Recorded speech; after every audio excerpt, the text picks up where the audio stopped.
trago novidades super importantes sobre o estádio do Flamengo. Falo também sobre o Flamengo, líder do Campeonato Brasileiro e grande favorito ao título, pelo menos é o que garante um site de estatística. Tem as últimas do mercado, bastidores, finanças e muito mais. Fala aí pessoal, sou Jorge Nicola, bem-vindos a mais um vídeo do canal. Sem perder tempo, só pedir para deixar like, se inscrever no canal e ativar todas as notificações. Mas Nicola, por que eu tenho que me inscrever no seu canal? Para que você não perca nenhuma informação de mercado, de bastidor, de finanças e muito mais, beleza? Quero começar o vídeo com o tradicional giro de notícias. A primeira informação é sobre Pedro, atacante do Flamengo, responsável por 37% dos gols oficiais do Fla na atual temporada. Rubro-negro marcou 76 gols e ele fez 28. Sua temporada mais artilheira, a passada, com 35 gols, parece que será superada. O Brasileirão tem um novo líder, né? A onda rubro-negra tomou o Maracanã, Bruno Prado. Sim.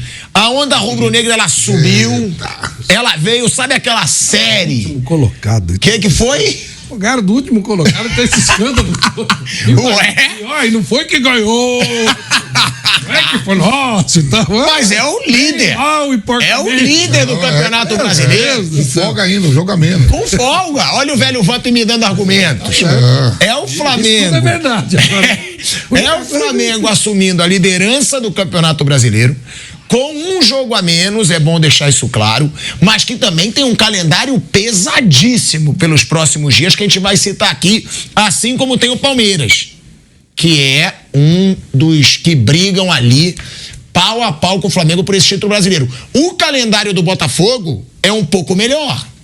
O Botafogo tem o Juventude, o Botafogo tem o Atlético Goianiense. Pode ser um período também para o Botafogo aproveitar e passar para a liderança do Campeonato Brasileiro, porque os calendários de Flamengo e Palmeiras são pesadíssimos. Mas antes disso, Flávio Prado querendo ou não, né, Bruno Prado? Sendo contra o Lanterna ou não, é o líder. O Flamengo é o líder do Campeonato Brasileiro. Você é meio escandaloso demais pelas circunstâncias, mas é líder e tá tudo certo. É o líder do Campeonato Brasileiro. Pode jogar mais que tá jogando. Com um jogo a menos. E aí... Ainda com saldo de gol, que isso conta muito lá na frente. Saldo de gols bom, né? E o Flamengo, se eu não me engano, ele é o time que menos perdeu junto com o Fortaleza, não é? 3. Tem 3 derrotas. O Flamengo tem 3 derrotas no Campeonato Brasileiro, junto com o Fortaleza é o time que menos perdeu. E eu quero chamar a atenção para um cara que eu mesmo já defendi, é por isso que eu falo, que eu mudo de opinião. Certo. Mas eu não minto, acho que eu já tive.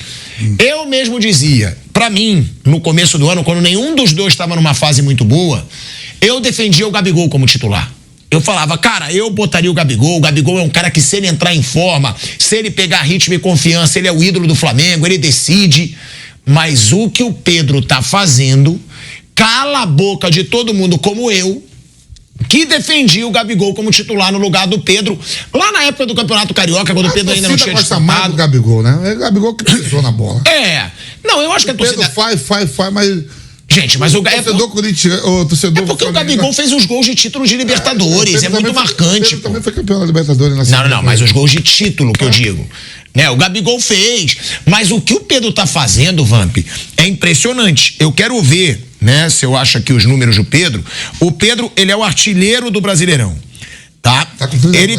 Ele tem 28 gols oficiais na temporada. É o maior artilheiro. Ele é o maior artilheiro do mundo nesse ano? Caramba!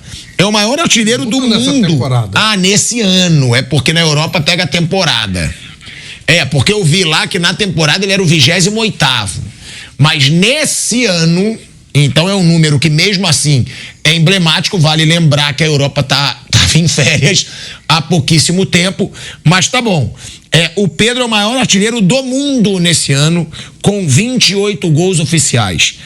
Ele está a 8 gols de ultrapassar sua marca em 2023 e ter o ano mais goleador da sua carreira. Ano passado foram 35 gols em 61 jogos. A média de gols do Pedro nesse ano, ela é bem superior à de 2023. Em 2024, o Pedro tem uma média de 0,73 gol por jogo. Ano passado, a média foi de 0,57.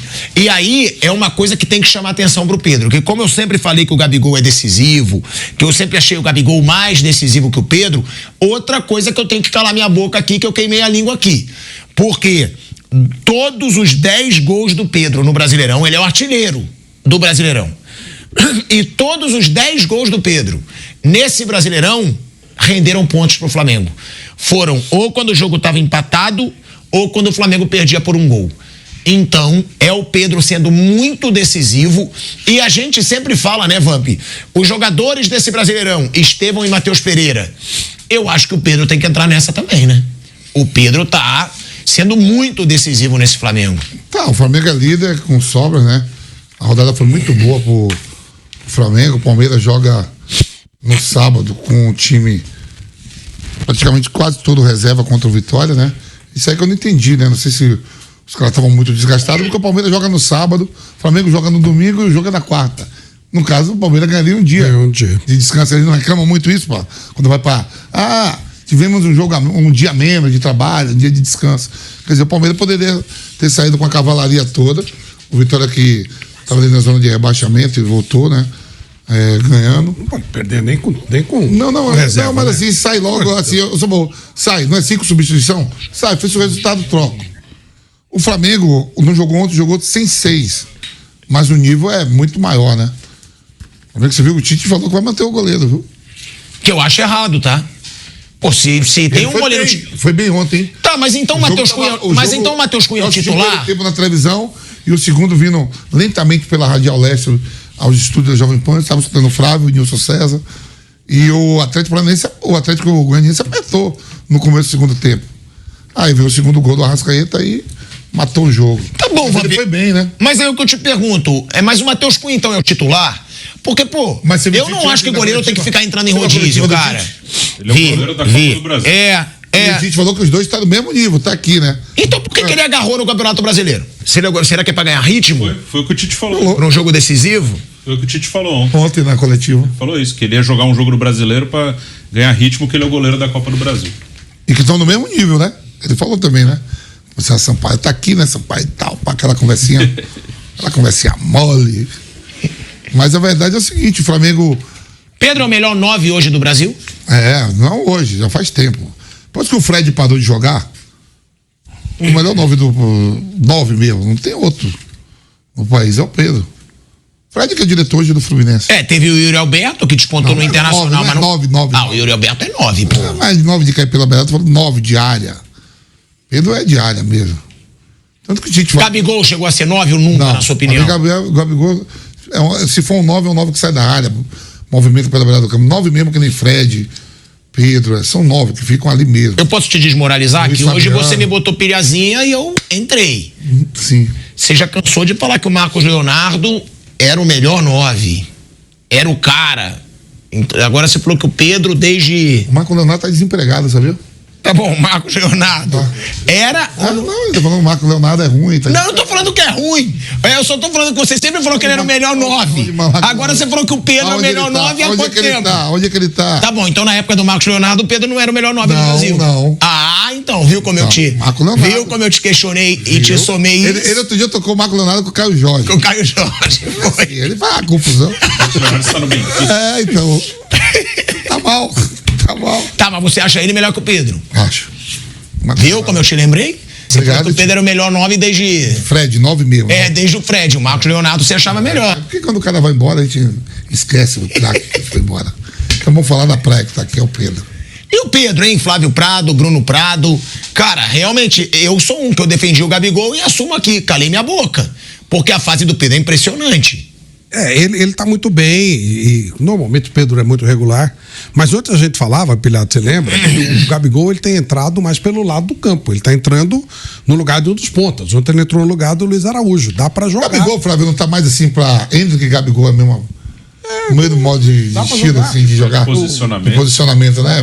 Dá pra jogar. O Pedro é diferente mesmo, porque o Pedro é 9 mesmo. Alguém se lembrou ontem que ele jogava no Santos com o Ricardo Oliveira. O Ricardo Oliveira é 9 mesmo. Então, o Pedro é 9, tipo o Ricardo Oliveira. Então dá pra jogar com o Pedro, uma questão de acerto. Agora, ele precisa melhorar. Ele tá melhor, ele tá mais confiante e tal. Mas dá pra jogar. E o Pedro acho que é indiscutível. Não dá pra brigar na posição. Primeiro que não tem, acho que o reserva do Pedro é o Carlinhos. É isso. Quando sai o Pedro, entra o Carlinhos. E o Gabigol é outra coisa. O Gabigol tá jogando por outra posição. Então dá pra jogar os dois, claro que dá. Mas nesse momento o Pedro é indiscutível. Realmente é o melhor 9 do Brasil. É o grande jogador do Flamengo no momento ou é o Gerson? Porque o Gerson também vem jogando muita bola. Eu ainda acho o Gerson, porque eu gosto muito desse jogador que trabalha no meio campo, que cria. O Gerson, ele cai ali pela direita e cria, ele vem pelo meio, ele já jogou de volante, tem jogado muita bola. E principalmente quando o De La Cruz está em campo, então aí que ele fica mais solto, eu acho sensacional. Acho essa dupla, De La Cruz e Gerson, parece que eles jogam juntos há anos. Acho que os dois juntos, ontem o De La Cruz não jogou, mas eu gosto muito dessa dupla, né? E o Gerson tá jogando muita bola, nossa senhora. Bruno. O Pedro, ele é o melhor centroavante mesmo do Brasil, faz muito gol, tá sendo decisivo, é um jogador que hoje é titularíssimo do Flamengo, né? Não tem como mexer, é um dos caras que decide jogo pro Flamengo. E essa pergunta realmente é difícil que você fez aí de Pedro e Gerson, porque aí é muito de gosto mesmo, né? Um é um centroavante e faz muito gol e tá fazendo, e o outro é um meia, né? Acho que ele é o mais meia que tá muito bem o Gerson, né? O Gerson teve um momento de queda, teve um problema no rim, operou, ficou fora e voltou muito bem. E eu gosto até mais quando ele joga um pouco mais à frente, né? Aquela posição partindo da direita para dentro, encaixou muito bem o Gerson ali. Então são os dois principais jogadores do Flamengo. Potencialmente o Arrascaeta poderia ser e ajuda, e fez gol ontem, deu assistência pro próprio Pedro no jogo lá de Brasília com o Criciúma. É um jogador importante. Deu de novo ontem, Arrascaeta. Mas ele oscila mais, né? O Arrascaeta tem mais altos e baixos. Acho até que é o jogador mais criativo, que pode fazer. O cara que você pode esperar uma coisa diferente é ele, né? Mas ele é menos regular do que o Gerson e que o Pedro. É um Flamengo. Agora, é o que eu digo. O Flávio Prado falou, exagerou, hein? Exagerou nessa abertura do assunto. Tá muito empolgado. Quando eu falei a onda rubro-negra, assumiu a liderança. É isso que eu queria falar. Porque aí muito torcedor do Flamengo vai falar, pô, Pilhado, tá de sacanagem, é líder. Mas uma coisa é certa. Agora, também sempre foi elogiado o Palmeiras do Abel Ferreira, quando se dizia, às vezes é pragmático, mas ganha. Às vezes não joga bem, mas ganha. Então também, eu não vou criticar aqui o Flamengo do Tite. Mas as últimas atuações não são atuações que você diga, porra, atuação de líder, a atuação do time que vai varrer nesse restante brasileiro. Porque, ó, eu vou recuperar aqui. Cuiabá, Flamengo não ganhou e não foi uma grande atuação no Maracanã. 1-1 contra o Cuiabá no Maracanã. Fortaleza no Maracanã. Fortaleza tá brigando ali pela liderança, tá? Dá pra dizer que tá brigando. Mas perdeu no Maracanã, 2-1. Não jogou bem. Aí logo depois teve o Criciúma. Foi um jogo horroroso do Flamengo em Brasília. 1-1 e o Flamengo consegue a vitória por 2-1 perto do final. Sim. Aí depois contra o Vitória. Também não foi uma maravilha de atuação. Outro gol no final, Flamengo brigando. Isso já é um elogio. Carlinhos com passe do Gabigol. E o jogo de ontem era um jogo muito fácil. Foi um jogo, o Flamengo tomou susto? Não. Quero falar agora sobre uma decisão da Justiça a favor do rubro-negro. Nessa segunda-feira, a Justiça do Rio de Janeiro negou uma liminar pedida pela Caixa para cancelar o leilão marcado para essa quarta-feira e que envolve o terreno do gasômetro. Só para te lembrar, o Flamengo tem negociações avançadas com a Prefeitura do Rio para aquisição do terreno. Esse terreno pertencia à Caixa. A Caixa não quis chegar a um acordo com o Flamengo para uma negociação de 250 milhões de reais. A Prefeitura desapropriou o terreno da Caixa e colocou ele a leilão. A ideia do banco foi tentar cancelar, através de uma liminar, a realização desse leilão que está marcado para quarta-feira às 14h30. É importante lembrar que nesse leilão só podem participar interessados dispostos à construção de arenas.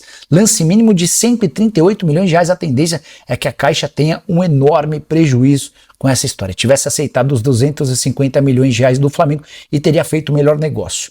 A coisa está tão avançada que o Flamengo reuniu conselheiros, membros do Conselho Deliberativo nesta segunda-feira, para aprovar o investimento de 138 milhões. É possível que esse investimento seja um pouquinho maior.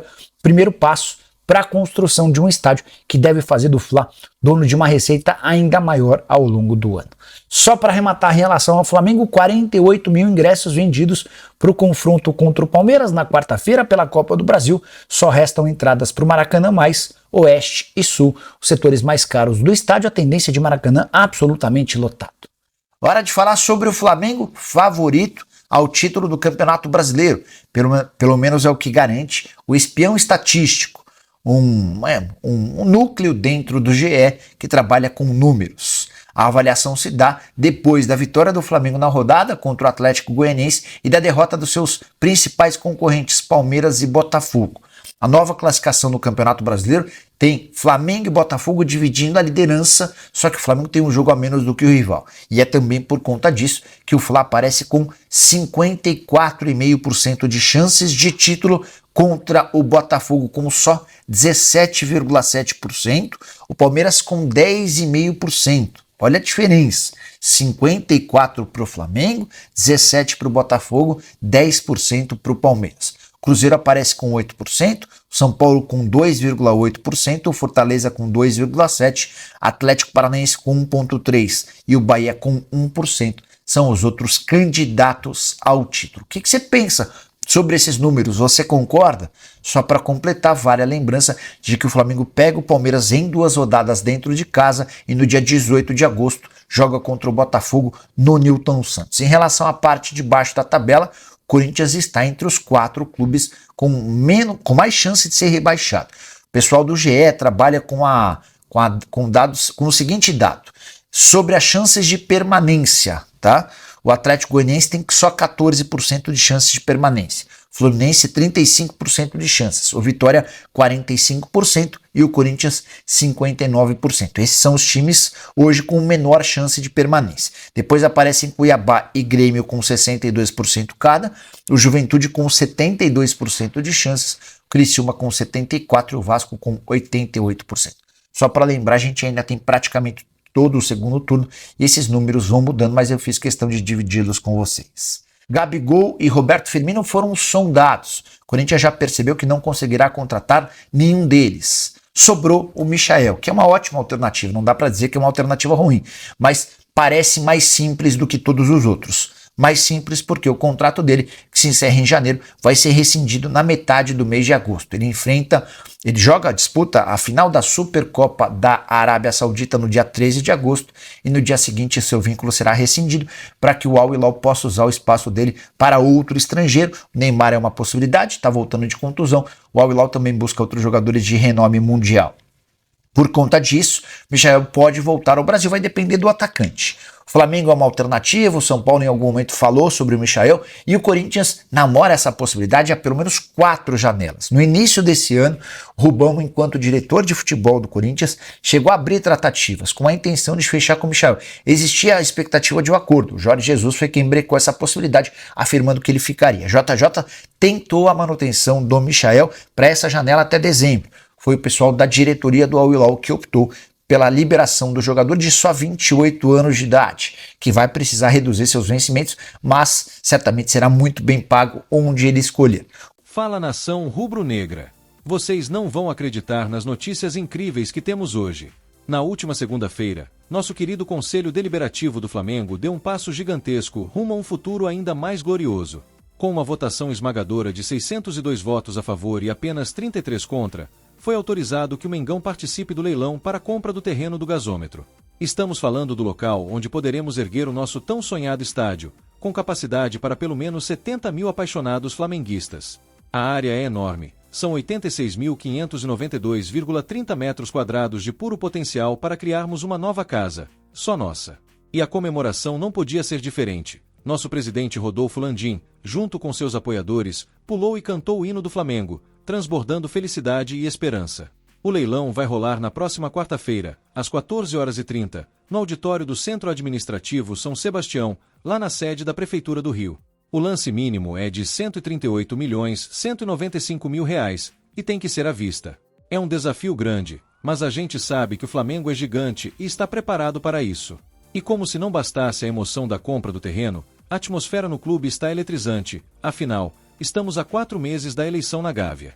Durante o dia da votação, as torcidas organizadas mostraram toda sua paixão e comprometimento.